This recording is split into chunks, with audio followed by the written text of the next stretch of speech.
Alright, so let's flip her over, and then we just have the 4 screws. Alright, so let's flip her over, and we just have the 4 screws to take out, your 4 spring pressure screws. So let's take those off.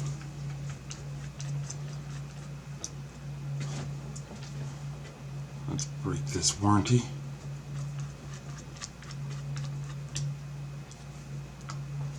This one looks like it's already been done. Even though the warranty stickers there. So I don't believe any of those warranty stickers. Alright, now we should be able to separate this. It's pretty easy. Alright, now we'll pull this cable. Always pull by your cable, not by the wire.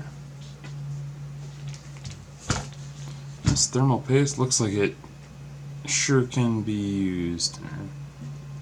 This thermal paste sure looks like it needs to be changed.